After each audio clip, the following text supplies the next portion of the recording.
Pavlenko.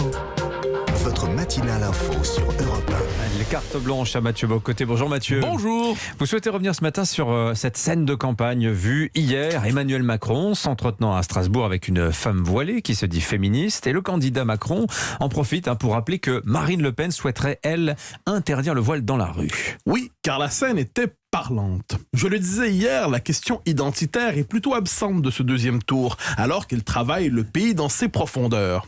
Elle ne peut toutefois pas ne pas surgir au moins partiellement d'ici le 24 avril. Et de ce point de vue, c'est autour de la question du voile islamique qu'elle revient, et cela parce qu'Emmanuel Macron a décidé d'en faire un étendard pour mener la bataille contre Marine Le Pen, accusée de verser dans l'intolérance. Il vaut la peine de citer intégralement l'échange. Après s'être fait interpeller par une dame voilée, Emmanuel Macron lui demande si elle est féministe. « Vous êtes pour l'égalité femmes-hommes ?»« Je suis pour l'égalité femmes-hommes », répond-elle. Alors Emmanuel Macron ose une question qu'il dit indiscrète. « Vous portez le voile par choix ou c'est imposé ?»« Par choix », répond la femme voilée. « Totalement par choix, monsieur. » Et Emmanuel Macron, tout heureux de cette réponse qui l'émerveille, affirme y voir la meilleure des réponses contre toutes les bêtises qu'il entend, parce que de l'autre côté, il y a Madame Le Pen qui dit que le voile sera interdit sur la place publique. Devant cette scène ahurissante, on a envie de répondre « Ah, mais nous voilà rassurés. Madame le porte par choix. Qu'est-ce que vous avez encore à vous inquiéter ?» Mais qu'est-ce qui vous frappe donc dans cette scène, Mathieu?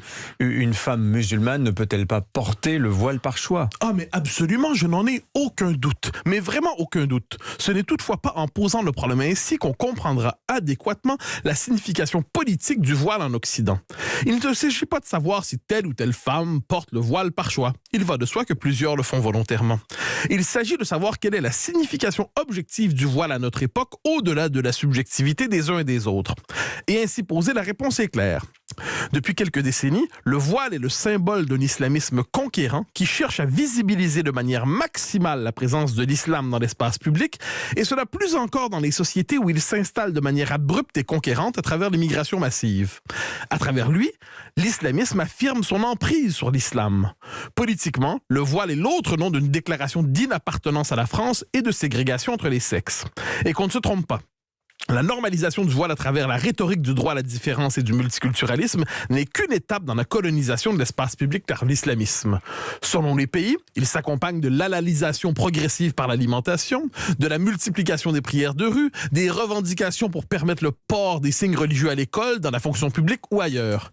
La logique de l'islamisme est simple, ce n'est pas à l'islam de s'adapter aux sociétés occidentales, mais à ces dernières à prendre le pli de l'islam. C'est ce qu'on appelle une demande de soumission. Alors vous semblez surpris, Mathieu, qu'Emmanuel Macron semble étranger à ces considérations. Non et oui.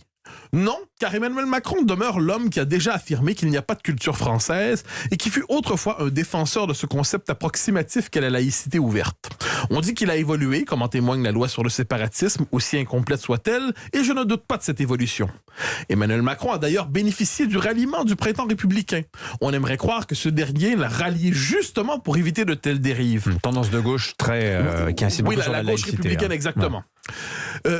Sur les réseaux sociaux, hier d'ailleurs, on sentait le grand malaise des militants du printemps républicain, de ces militants donc de la gauche républicaine. Ils cherchaient une porte de sortie rhétorique. Ils condamnent le voile, disent-ils, mais ne veulent pas l'interdire. Très bien. Ils misent sur la pression des mœurs pour le faire tomber et refusent de miser sur l'État pour cela. Mais que se passe-t-il quand le voile islamique s'impose à grande échelle? Faudra-t-il un moment passer de la pédagogie au politique? Il faudrait aussi poser la question à Emmanuel Macron. Un quartier où le voile est la norme vestimentaire est-il encore culturellement français? Car la laïcité n'est pas qu'un principe régulateur de l'espace public, c'est l'autre nom à travers lequel s'exprime aujourd'hui l'identité française.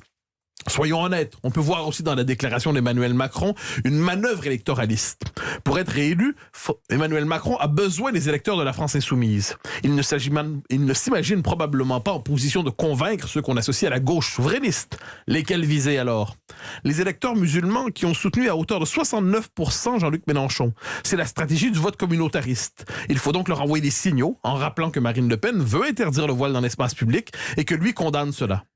Emmanuel Macron, avec cette rhétorique, transforme ainsi le voile islamique en symbole de l'ouverture à l'autre. On pourrait peut-être, de manière moqueuse, l'appeler Emmanuel Trudeau. Voilà, allusion à Justin Trudeau, le Premier ministre canadien, vous l'avez bien compris. Bon, quelle conclusion vous tirez de cette histoire, Mathieu? Alors tout simplement, cher Dimitri, qu'une France voilée ne serait plus la France. J'ose croire qu'Emmanuel Macron ne condamnerait pas cette formule et qu'il oserait même la faire sienne.